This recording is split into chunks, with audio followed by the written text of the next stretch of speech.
y'all. Welcome back to Between a Hot Mess and a Therapist, your not so typical self-help podcast for high responsibility helpers who are tired of pretending they are fine. I'm your host, Shawna Lovin, a seasoned therapist, Texas LPC Supervisor, 3-5 emotional projector, and a total tree-hugging auntie rebel who believes healing can be natural. Of course, with compassion and a little cussing.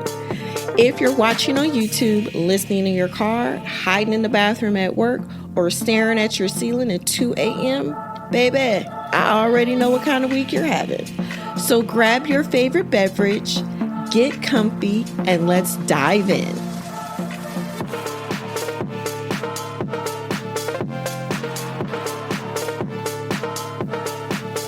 There is a moment that I think a lot of helpers know very well. You walk into a room and you feel completely fine. Nothing happened, your day was okay, your body felt steady, and then somehow an hour or two later, you feel anxious, heavy, irritated, exhausted, and the strange part is nothing actually happened to you. Maybe it was some conversation, maybe it was a meeting, maybe it was sitting with someone else's stress for too long. Maybe it was walking into a room where everyone was frustrated and somehow you're leaving feeling like you were the one who had to fix it all. I think many of us have experienced this in some way, shape, or form, but we don't always have the language for it. We just say, that was an interaction that drained me, or that person was a lot. I didn't know why I was feeling so overwhelmed. But what if part of what you're feeling isn't actually yours? One of those things that I appreciate about human design is that it gives us language for something many people experience but struggle to explain.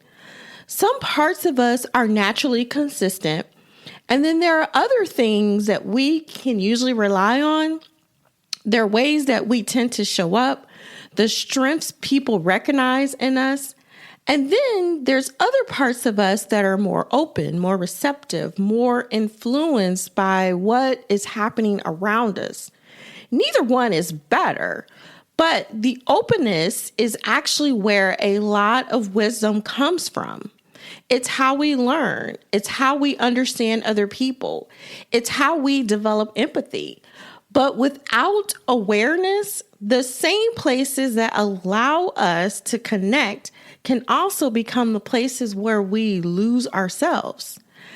Think about how often we confuse being aware with being responsible. You notice someone is upset. You feel the tension in the room. You sense something is wrong. And suddenly your brain starts creating a job description around it. You want to fix it, make it better. You want to smooth it over, carry it for them. You want to figure out how to understand it. You prevent it from happening again and again and again. But noticing something doesn't mean that it's yours to solve. The one distinction that can change everything is knowing what is yours versus what is someone else's. For a lot of high responsibility folks and helpers, this is where burnout quietly lives.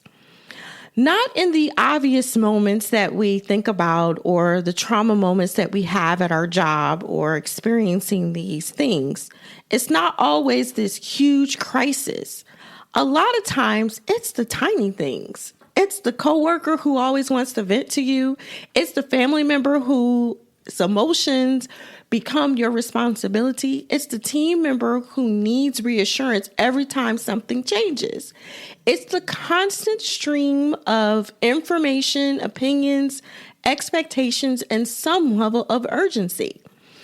One moment isn't usually the problem. It's the accumulation of all of these tiny moments. It's waking up every day and carrying pieces of everyone else's experience before you've even had to check in on your own. Human design talks about the places in our chart where we have consistent energy and the places where we tend to amplify what is around us. And I think this is such an important conversation because many of us were rewarded for being good at this. You became the person who could read the room. You knew when someone was uncomfortable. You noticed what wasn't being said. You anticipated the needs before people even asked. Those are incredible skills. And yes, I have many of those too. They probably helped you succeed and get to where you are now. They're probably the same skills that made you the person that people actually trust. But the same skills that allows you to understand everyone, and it becomes exhausting though when you forget to include yourself in the whole equation. Think about it this way. A lot of energy, we have a lot of emotional energy. Everything we experience, everything we do, everything that happens to us, there is some level of emotional energy attached to that. Some people walk into a room and can just feel the temperature immediately. Then there are some that know when there's a shift that happens, when someone's upset, the conversation needs more care. There's a level of sensitivity that is not weakness. This is all information because it tells you how your emotional energy moves when you're with yourself versus when you're with other people. But the question becomes, can you notice someone else's emotion without making it your responsibility? Because there's a bigger difference between compassion and actually carrying it. Compassion says, I see that you're hurting. Carrying it says, I need to make sure that you're okay. Those are not the same thing. The same thing happens when there's a level of mental pressure. Some people are constantly surrounded by questions, problems to solve, ideas to consider, things to improve, ways to do something better.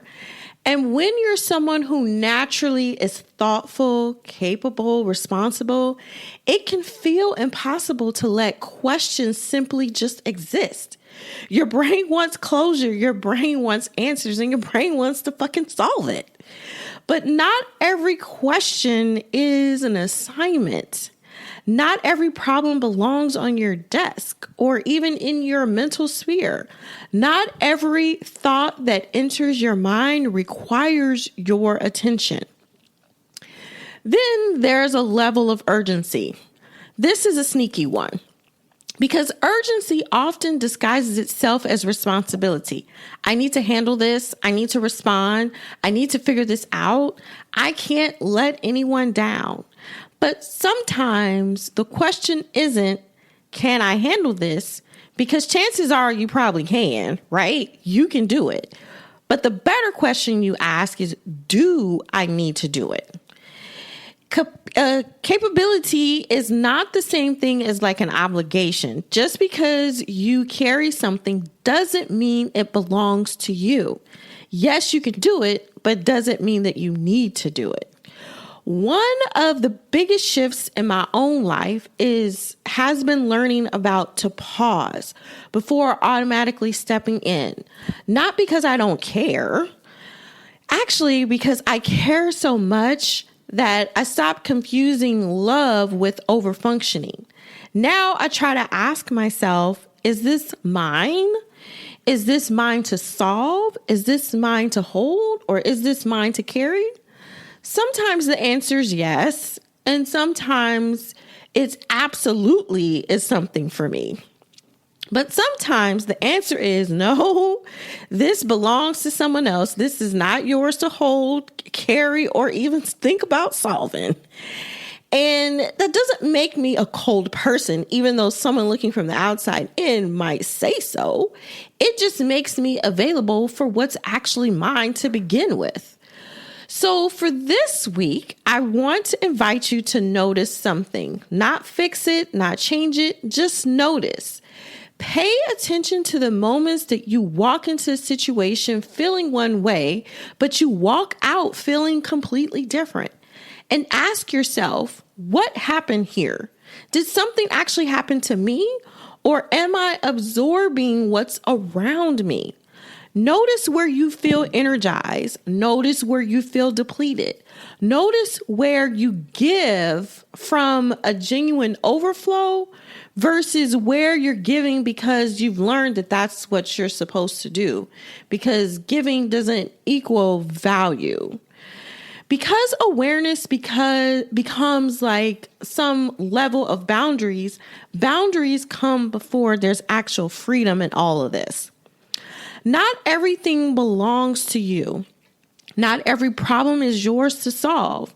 Not every emotion is yours to carry. Underneath all the noise, underneath all the expectations, underneath all the roles that you've learned to play over the years, your own energy is still in there and it's just waiting for you to come back to it. I want to know what has resonated with you in this series. Send me an email or leave a comment below, and I'll see you in next week.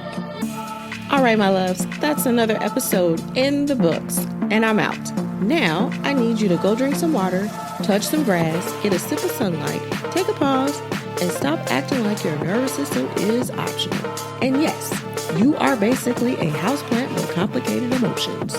If you needed this today, tell me about it, tell me what landed, hit follow, and send this to the I'm fine friend who is absolutely not fine, and you know who I'm talking about. And if you want to work with me, everything you need is linked in the show notes because Auntie doesn't do energy sucking DMs. Okay, love you. Bye.